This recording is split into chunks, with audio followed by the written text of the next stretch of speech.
This lesson is going to be on both Ecclesiastes and the Song of Solomon, so even with two books, though, it will be pretty short. The book of Ecclesiastes gets its name from the Greek word for congregation, ecclesia, but the Hebrew title refers to the teacher or speaker to the congregation, so either name would work. But the narrator or teacher, calling himself the teacher, was probably Solomon, and if so, it was likely written after he had traded his wisdom for a large harem of foreign women, and possibly after repenting. Its theme is the futility and meaninglessness of mortal life, and all the teacher could conclude at the end is that meaning is only found through faith in God and living accordingly. So I've got Ecclesiastes 1 up here, but rather than restate all the many ways in which the futility of life is expressed, in this lesson I will only touch on highlights and then move along to the Song of Solomon, which will be even shorter. So just to touch on a few things, and then the rest of it will be repetition, so I won't go over those. But in verse 5, the description there of the sun is from our perspective as usual, but again, any description of earth as moving is absent from Scripture. And then verse 9 shows that there is nothing new under the sun. That's a familiar phrase, meaning that whatever will be done has been done before.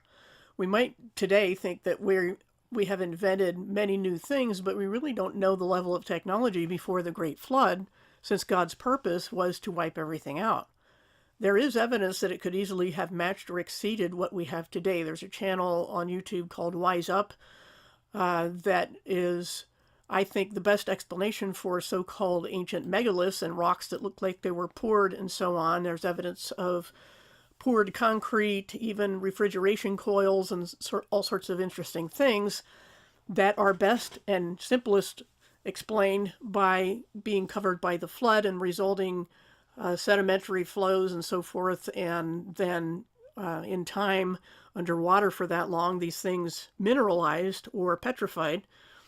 And that's what we see in the ancient megaliths is actually the result of that. So you might want to check out that channel. Anyway, there's nothing new under the sun. And then verse 12 begins the teacher's own experiences with trying everything the world had to offer to see if anything had enduring meaning. But it was all chasing the wind, purposeless in itself, is the point. If this life is all there is, no meaning or purpose can be found in it.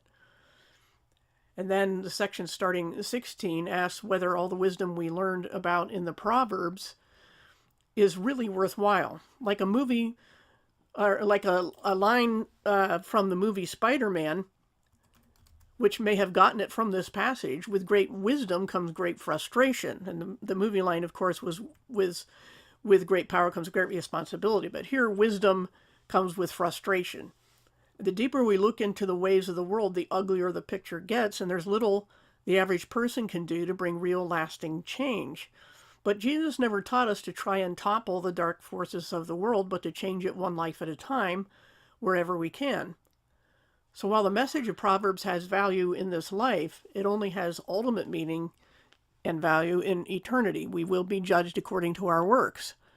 So we're not saying in this lesson, and Ecclesiastes is not saying at all that there is no value in being good or wise. It's just saying that in itself, if that's all there is, then there's no meaning or point to it. And then chapter 2, verse 1 begins the teacher's test for meaning from many angles. First was the indulgence test, where he denies himself no pleasure. And then starting in verse 4 is the materialism test, including not only stuff for himself, but stuff for other people, such as beautiful public works and fountains and so forth. And then down in verse 12 starts the wisdom test. And in verse 18, the workaholic test. And, whether it does any good to just keep working and working to get stuff, if that's our motive. Now, chapter 3, verse 1 begins with a well-known passage that's also been put to music, A Time for Everything. I think it's called Turn in the old folk song. But the gist of it is discernment, knowing when to do what. Because there is a time for everything, then you must recognize the times to know when it's time to do what. But starting in verse 9, God also has times for everything, and we can't know what that is until he tells us. So as the teacher will also conclude at the end of the book, verses 12 and 13 here say that the meaning of life is to try and enjoy our time here and find some pleasure in whatever it is we have to do. And then 14 emphasizes the point that meaning only lasts if it's grounded in God. But notice also that the repetition of history, the nothing new, is a principle found throughout Scripture regarding prophecy as well. Just because something was fulfilled in the past doesn't mean it can't apply again in the future. And then down in starting in verse 16, the teacher observed the rampant injustices of life, but then it observes that both people and animals die and their bodies return to dust. Verse 21 asks how anyone can know whether people's spirits rise and animal spirits fall, which at least seems to say that animals have spirits. But until Jesus came, no part of Scripture really explained the details of the afterlife for either. And then chapter 4 is the observation of oppression and wickedness and how the dead or never born are better off than the living under such conditions. And then starting in verse 4 is the issue of working to basically keep up with the Joneses, as the old expression goes, and that the lazy are actually better off compared to those who work hard just to appear successful. It is a form of greed. And down in verse 9, hard work only has meaning if the fruit of the labor is shared. Teamwork is better than doing everything alone. So that goes with why a person is trying to keep up with the Joneses. They're trying to do it for themselves only. Whereas if you're working toward a common goal with other people, everybody benefits more. And then verse 13 goes back to the value of wisdom in this life. Then chapter 5 addresses the issue of not taking our promises and commitments seriously, which we're supposed to do.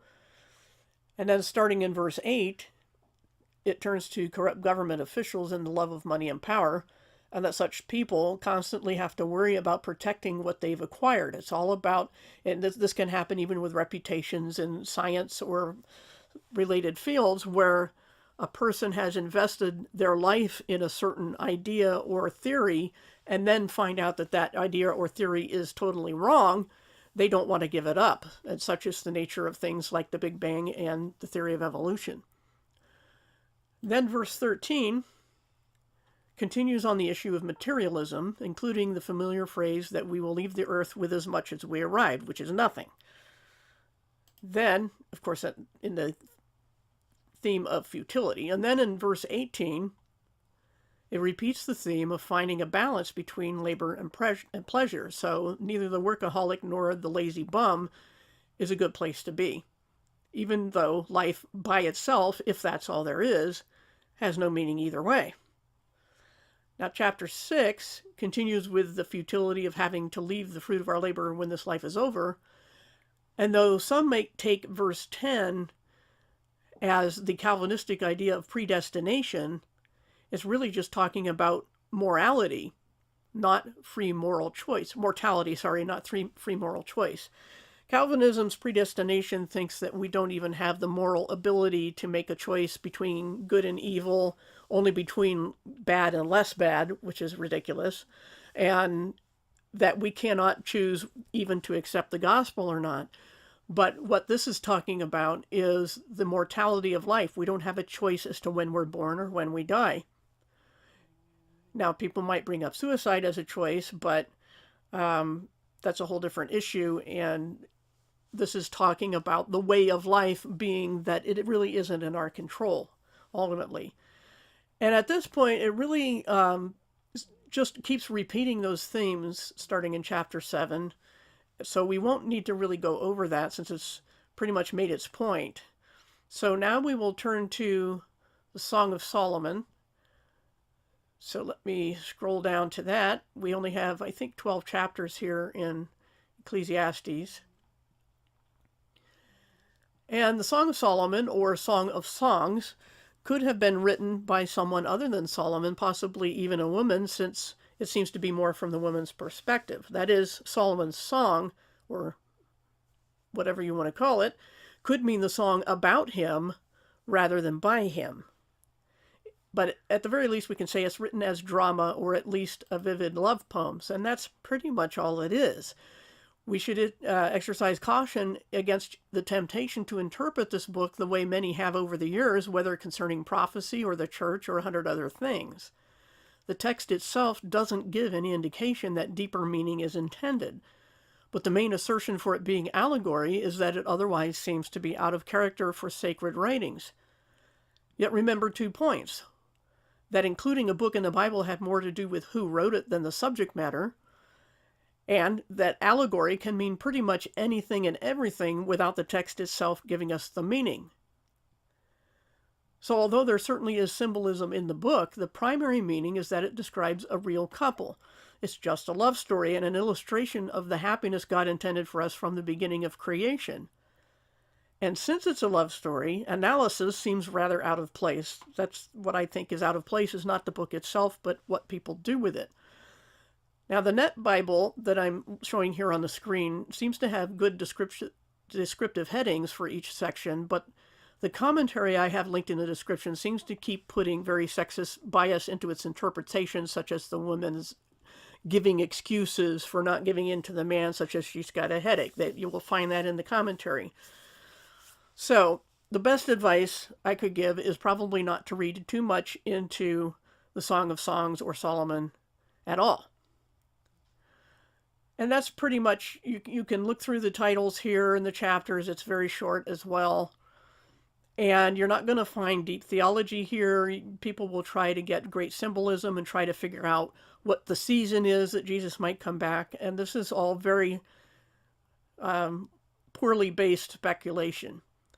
So take it as it's written, as it's intended, and don't worry so much about whether it should or shouldn't be in the Bible. It does no harm. But if you're looking theology or prophecy, you probably won't find it there. And that's pretty much all I can say about those 2 books. And though this has been a short lesson, Isaiah needs to start in a separate lesson of its own. We've reached the end of the wisdom literature section of the Bible, and now we're going into the major prophets, and Isaiah will take quite a lot of time to cover. So that's it for this lesson.